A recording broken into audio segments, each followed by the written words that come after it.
My name is Karasmais Marmish. I am 34 years old.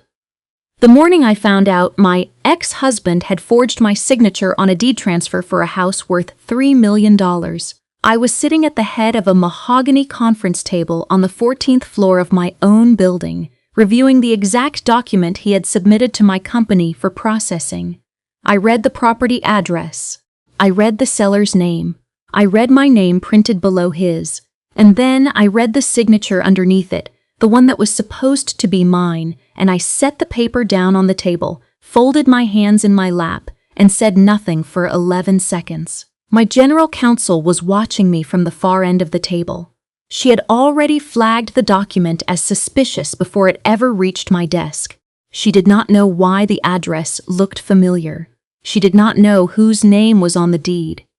She only knew what her training told her, that something in the signature did not match the baseline we had on file. What Marcus did not know, what he could not have known because he had spent 6 years deciding I was not worth paying close attention to, was that the titles processing company he had chosen to handle his transaction was the one I had built from a folding table in our kitchen into a 41-person firm processing over 400 transactions a month across 3 states. He had carried his forgery directly into the one room on Earth where it could not survive. He had handed it to me personally. This is that story. But before I take you back to the beginning, I want to stop for just a moment and ask you something. Where in the world are you right now as you watch or listen to this? Drop your city and your local time in the comments below. I read every single one, and I am always moved by how far these stories travel.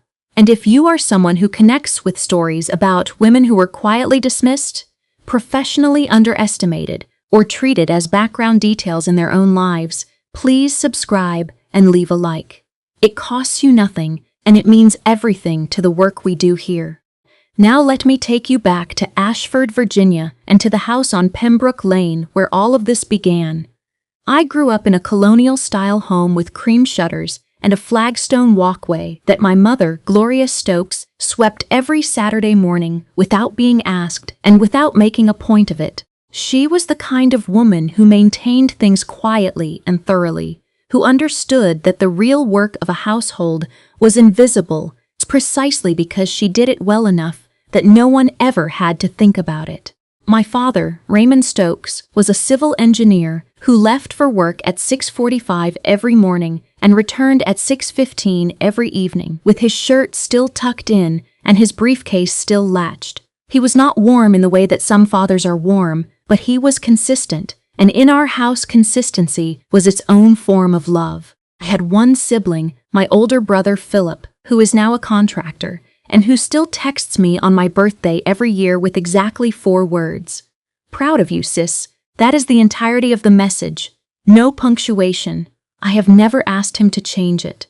I was good at school in the particular way that some children are good at being precise.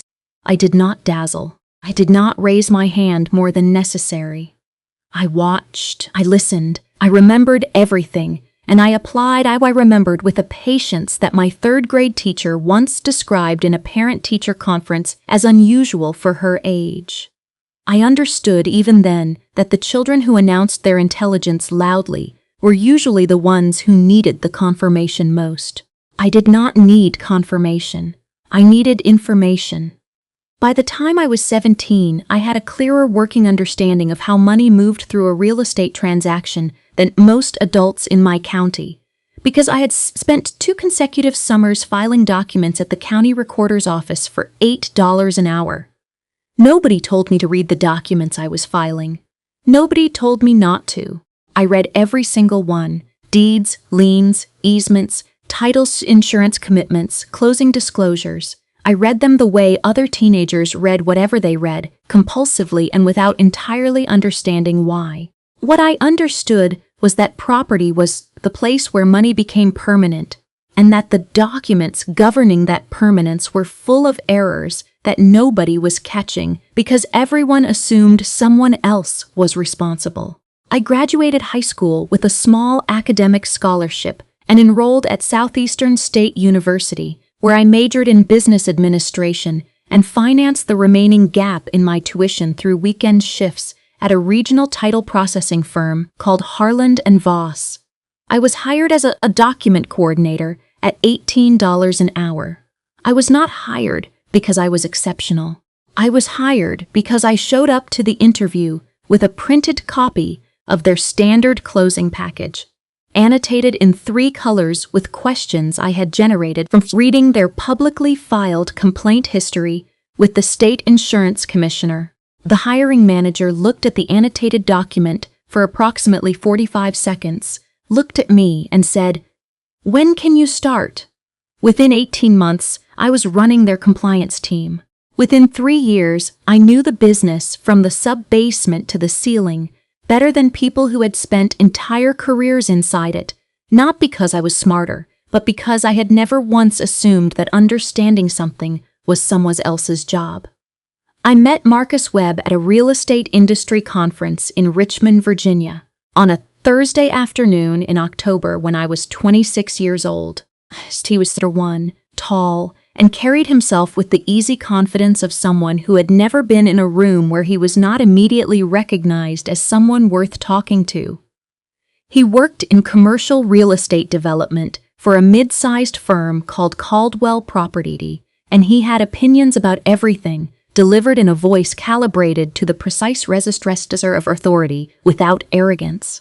He was charming in a way that felt effortless and probably was, and at 26 I mistook effortlessness for depth. It is a mistake I forgive myself for because it is a very old mistake and a very human one. We dated for 14 months. We were engaged for 8. We married on a Saturday in October at a vineyard outside Charlottesville, in a ceremony with 70 guests and a reception that lasted until 11:30 at night. My mother wore blue. My brother Philip cried at the ceremony and denied it for 3 years afterward. For the first 3 years of the marriage, I believed genuinely and without reservation that we had built something that would last. I want to be honest about that, because the story is not interesting if I pretend I always saw what was coming. I did not. I was inside it the way you are inside most things that are slowly becoming something other than what they appeared to be. You do not notice the change because you are living in it. What I understand now, with the clean and somewhat merciful clarity that only distance provides, is that Marcus had married a version of me that existed primarily in his own perception. He had married a woman who was articulate enough to be impressive at dinner parties, organized enough to manage the logistics of a shared life without complaint, and professionally engaged enough to be interesting without ever becoming inconvenient to the narrative of his own ambitions. He had not married me. He had married a projection, and the projection had started diverging from the reality at roughly the same speed as my business grew. The problem was that the divergence was invisible to him because he had stopped paying close attention to what I was actually doing sometime around the 2nd year of our marriage, and by the time the gap between his projection and my reality had become a canyon, he had no reference point for how wide it actually was. The house on Laurel Ridge Drive was purchased in the 2nd year of our marriage.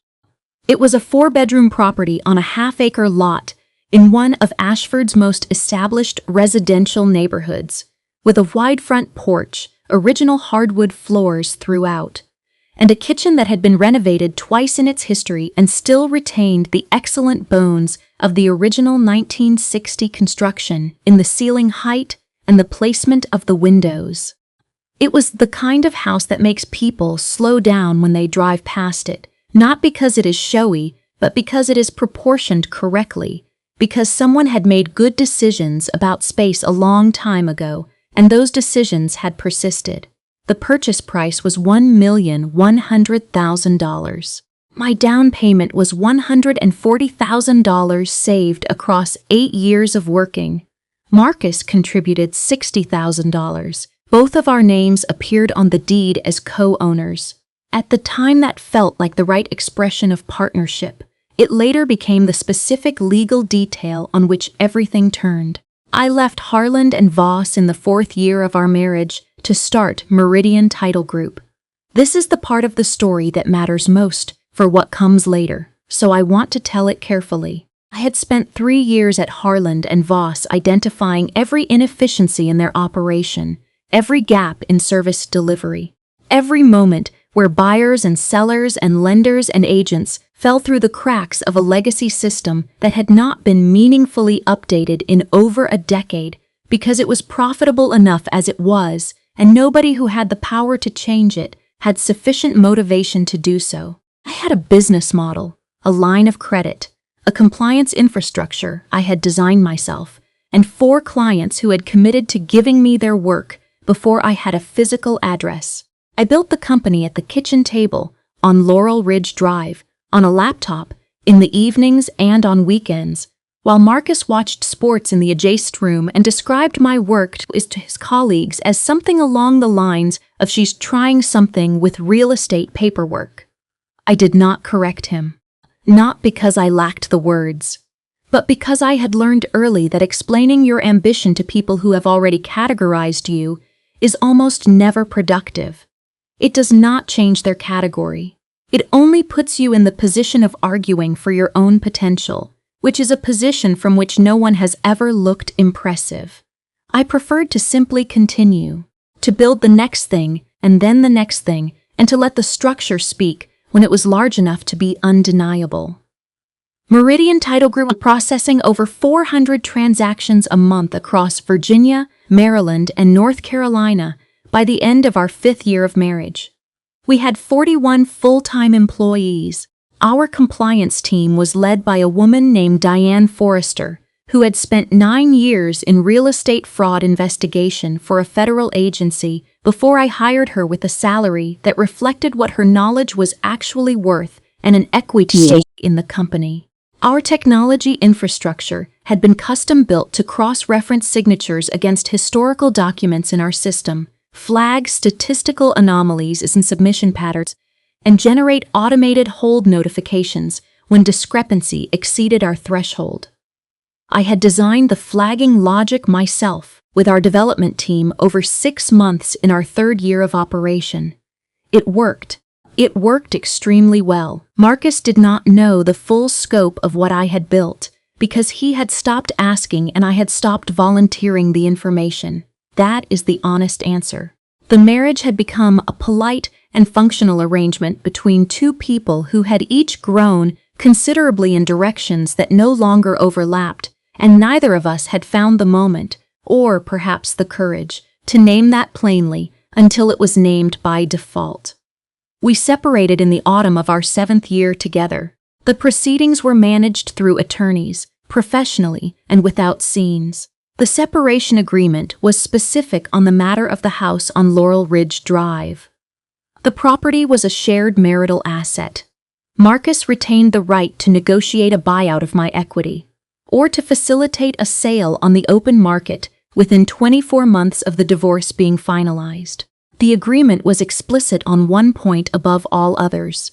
Any sale of the property required the valid, witnessed, notarized signatures of both co-owners on the deed transfer. Both signatures. That was not a suggestion. That was the governing condition. I moved into a townhouse 3 miles from the marital home and went back to work. Marcus moved into a rental apartment in the Fairview district with a woman named Tara, who worked in marketing at Caldwell Properties, which meant she worked for the same firm that regularly submitted title processing work to companies like mine.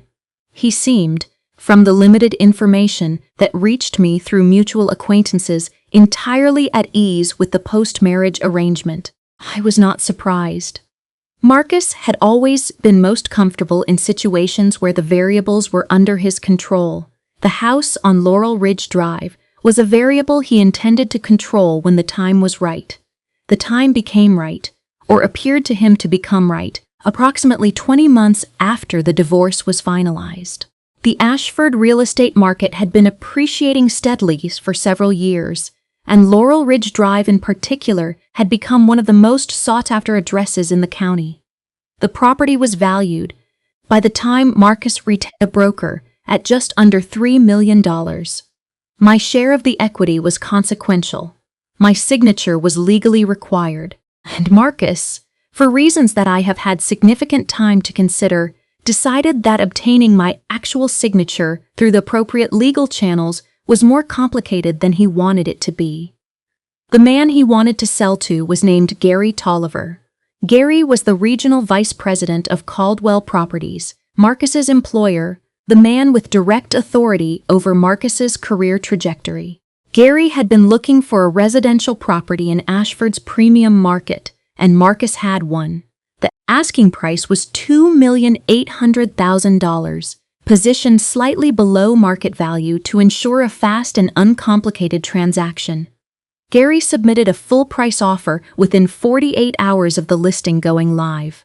The transaction, if it closed cleanly, would represent a significant professional gesture from Marcus to his employer.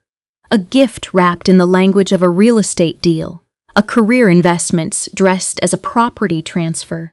It was a calculation that made a certain kind of sense if you removed from the equation the inconvenient requirement of my signature which Marcus had apparently decided to remove. The forgery was not artful. I want to say that clearly because I think it matters to the shape of the story. It was not the work of someone with experience or technical sophistication. My signature had been copied, based on the forensic analysis that followed, from a document in a prior closing package, most likely from our original mortgage filing, which Marcus had access to, because he had been present at that closing 9 years earlier. The imitation was competent enough to pass casual inspection, but would not survive the kind of cross-referencing that Meridian Title Group's system performed automatically on every submission.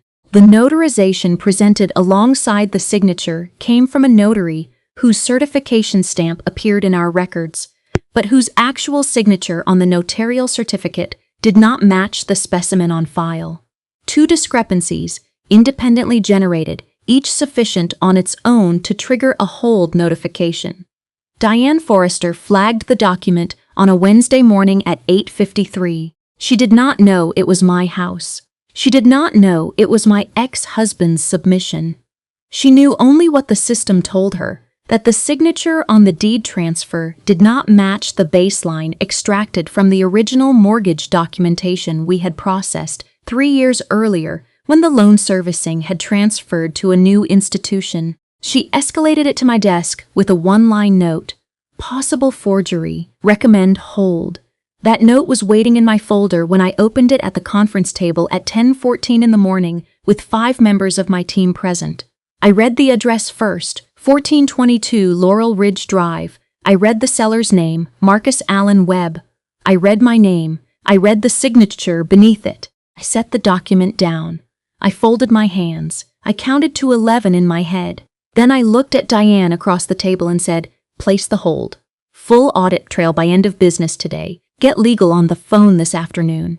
She did not ask why. She had worked for me for 4 years. She recognized the register. I did not call Marcus that day. I drove home at 6:40 in the evening, made dinner, sat at the kitchen table I had bought when I moved out of Laurel Ridge Drive, and spent 90 minutes thinking through the next 30 days the way I think through any operational problem that arrives at my desk with more complexity than it first appears to contain. I made 3 columns on a legal pad. What I knew, what I needed to confirm, what I needed to protect. I filled all 3 columns before I went to sleep. The audit trail arrived on my desk the following afternoon at 4:47.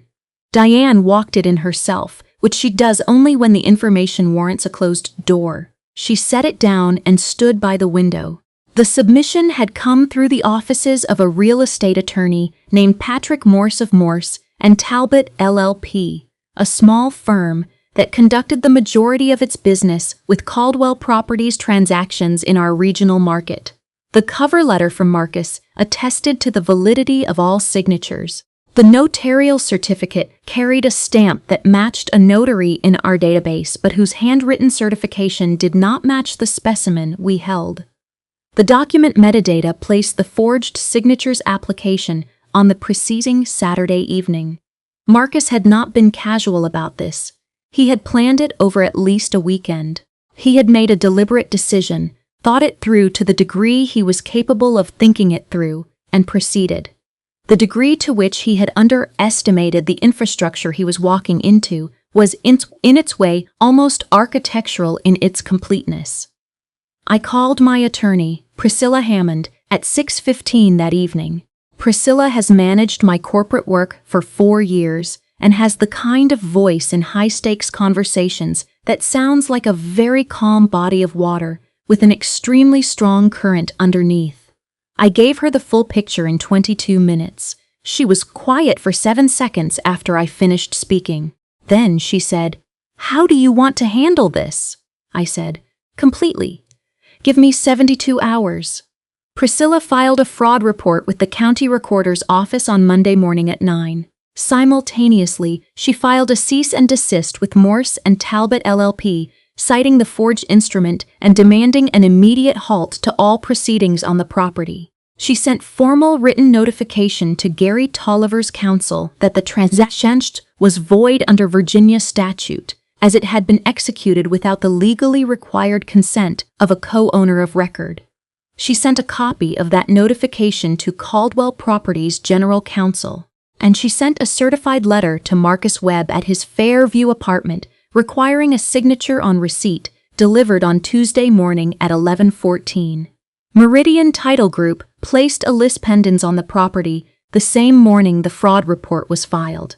The house was legally frozen. Gary Tolliver could not close. Marcus could not complete the transfer. Patrick Morse could not move the transaction forward.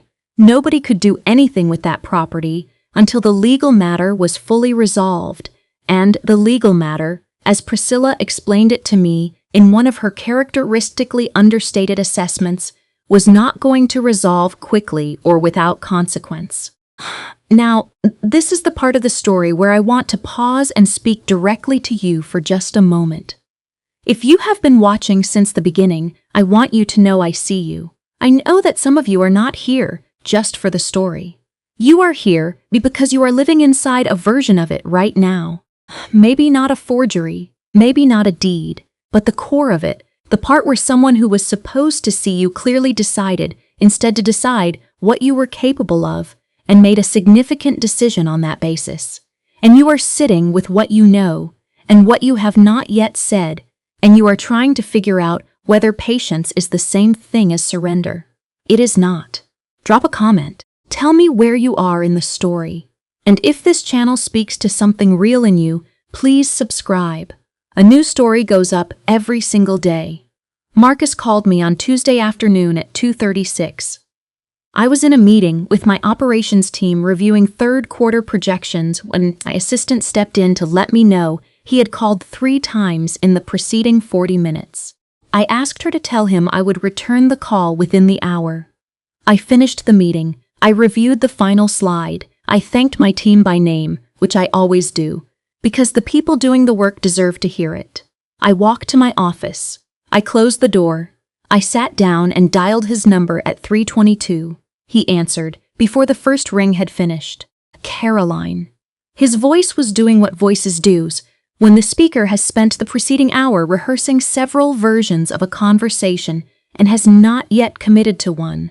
I got a letter from your attorney. I need to understand what's happening. I think you understand what's happened, Marcus. A pause. There was an issue with the paperwork. The attorney made an error. The attorney forged my signature? Nobody forged anything. There was a clerical problem with the notarization. It can be corrected. Marcus, I said, I run a title processing company. We have your original mortgage closing package on file from 2019. We have the deed transfer you submitted last week. We have a forensic comparison completed by my compliance team. Would you like me to walk you through what it found? The silence that followed lasted 8 seconds. I counted. Caroline, the deal is important. Gary is expecting to close. This is significant professionally for me and I need. You should contact Priscilla Hammond. She is handling this on my behalf. You have her information from the certified letter. If this falls through, Gary will. I understand there are professional implications, I said. I did not create them. I said goodbye. I ended the call. I sat at my desk for 4 minutes without picking up the phone again. What happened over the following weeks arrived in layers, the way consequences usually do when they are genuine rather than performed. Gary Tolliver's counsel confirmed in writing within 48 hours that the transaction could not proceed and that his client was withdrawing his offer. The letter was professional, thorough, and completely final. Gary did not contact Marcus personally. He communicated entirely through legal channels from that point forward, which is the particular method people use to withdraw from situations that have become embarrassing. Within 72 hours of that letter, Marcus was placed on administrative leave at Caldwell Properties pending an internal review. The review was not nominally about the house. It was about the question of whether Marcus had used company resources, specifically the firm's preferred notary relationship and its standard transaction infrastructure through Morse & Talbot, to facilitate a private fraudulent transaction that had since become a public legal matter. That question, once formally posed by Caldwell Properties' general counsel, opened a set of additional questions that Marcus had not anticipated needing to answer. Patrick Morse retained his own defense counsel within 10 days and withdrew from all Caldwell Properties transactions pending his personal exposure analysis. He was the fourth domino. Marcus was the first. The forged document was the second. Gary Tolliver's formal withdrawal was the third. And Patrick Morse, once he understood clearly what he had participated in and what the potential personal legal consequences were, began cooperating with the county recorder's investigation in the ways that defense attorneys advise when cooperation is the most defensible available option. The criminal referral came from the county recorder's office. Not from me, not from Priscilla, not from Meridian Title Group's legal team. It came from the public official whose statutory responsibility is the integrity of property records in our county. She received the documentation, reviewed the discrepancies, consulted with the district attorney's office, and made the referral that her position required her to make. I was interviewed once in connection with the investigation for 40 minutes in a small office at the county clerk's building on a Thursday morning. I brought the audit trail organized in chronological order with a cover index. I answered every question that was asked of me. I left. I went back to the office and reviewed the afternoon's closing pipeline. Marcus was charged with forgery of a public instrument under Virginia statute, a felony carrying a potential sentence of up to 5 years, and with fraudulent misrepresentation in a real estate transaction. He was not arrested dramatically. He was served notice at his apartment in the Fairview district on a Thursday morning at 9:40, and he retained criminal defense counsel by noon that same day. The practical consequences of the charge did not wait for trial. His professional license was suspended. His employment at Caldwell Properties ended. Tara moved out of the Fairview apartment, based on information that reached me without my seeking it, within 3 weeks of the charges being filed. The house on Laurel Ridge Drive was eventually sold 8 months later through a proper process with verified signatures and full documentation to a family relocating from out of state, a couple with 2 young children who wanted the school district and the porch and the bones of a well-made house. The sale price was $3,040,000. My share of the equity was deposited into a Meridian Title Group investment account on a Tuesday afternoon. I did not look at the confirmation for 2 days, not because it was unwelcome, because by the time it arrived, the number had become the least significant part of what had happened. I want to tell you what I actually think about when I sit with this story now, because it is not the forgery, and it is not the charges, and it is not the balance in any account. What I think about is the woman who sat at a kitchen table in a house she had helped purchase, building a company on a laptop while the person in the next room described that work as something with real estate paperwork, and who did not correct him. Not out of defeat, out of a decision, a deliberate, considered, sustainable decision that the work itself would eventually make the correction unnecessary. Marcus forged my signature not because he was cruel in any premeditated or theatrical way. He forged it because he had spent years in proximity to a person he had fundamentally miscategorized, and the miscategorization had settled into assumption the way all unchallenged errors eventually do. He assumed I would not have built anything capable of catching him. He assumed, the way people assume when they have stopped paying attention, that the processing infrastructure for a real estate transaction was someone else's department, some anonymous institutional function that would handle the paperwork without examining it closely. It was not someone else's department. It had never been. It was mine, in the most direct and literal sense possible. And the moment he submitted that document, he transferred the outcome entirely into my hands. There is something worth saying about what it means to be called capable. People use the word as a compliment, and in some registers it is one. But there is a version of it that means something more specific and less generous. The version that means she handles things, so we do not have to think about them. The version that means she is low maintenance, which to say she does not demand the acknowledgement she has earned. That version of the word is not a compliment. It is a category, and categories are constraining precisely because they do not update themselves.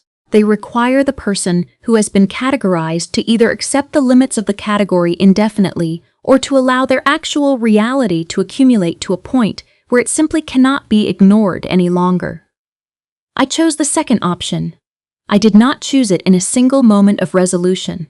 I chose it incrementally, one document reviewed, one employee hired, 1 quarter closed, 1 year completed. I built Meridian Title Group in the space between other people's assumptions, which is, I have come to understand, exactly the right place to build something you intend to last. My grandmother, Eleanor Stokes, used to say something that I carried for years without fully understanding its weight. She said, "Do not explain yourself to people who have already decided what you are. Let the work speak." She said it standing at her kitchen counter in Ashford, in a house she had purchased herself in 1961, at a time when the process for a woman to secure a mortgage without a male cosigner was specifically designed to be prohibitive. She found the one institution willing to review the application on its merits, walked in with documentation that exceeded what they had expected to see, and walked out with a deed in her hand. I keep a photograph of her on my desk, in a simple frame, directly in my line of sight, sitting at my computer. I looked at it the morning I recognized my forged signature in that folder. I looked at it the afternoon the Laurel Ridge the Drive sale closed. I look at it most mornings. It is a reminder that the tradition of women who build things quietly and hold them firmly is older than any single story, and that I am not the first and will not be the last. If you are watching this and someone in your life has made a fundamental decision about what you are capable of, and has acted on that decision in a way that has cost you something real, whether that cost is financial or professional or personal or simply the quiet exhaustion of being perpetually underread, I want to say one thing to you directly. The cost is real. Do not minimize it to make it easier to carry. And the patience required to respond to it strategically rather than reactively is one of the most demanding things a person can practice, because it requires you to hold your knowledge without broadcasting it, to build your case without showing your hand, to wait in the full understanding of what you know while the other person continues to operate on the basis of what they assume. That discipline is not passive. It is one of the most active things I have ever done, and it is yours if you choose it. Marcus made a decision about my awareness and my infrastructure that was based entirely on who he had decided I was. He was wrong about both. He has the rest of his life to understand why.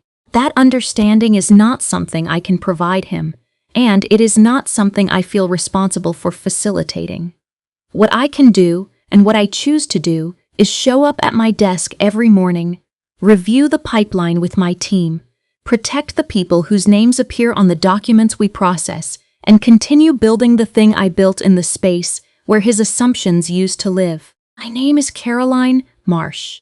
I am 34 years old. My ex-husband submitted a forged deed transfer to the title company I own and operate, and he did not know it was mine until the hold was already placed. I did not cry. I did not call anyone in distress.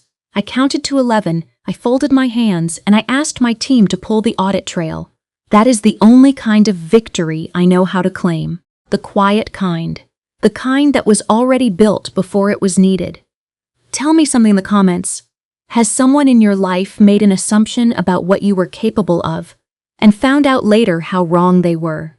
I want to read every single one. Subscribe if you have not yet, because there is a new story here every single day, and this community of women who build in silence deserves every single one of them. Thank you for being here tonight. Genuinely and without reservation, thank you. I know the world is loud and the days are long, and there are 1,000 things competing for the hour you just gave this story.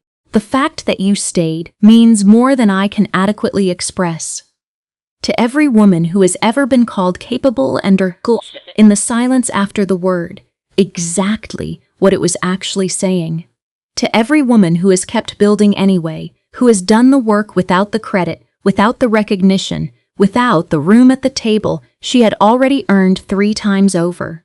This channel was made for you. We are here every single day with a new story, a new voice, a new woman who chose precision over noise and outcomes over performance. Subscribe if you have not yet.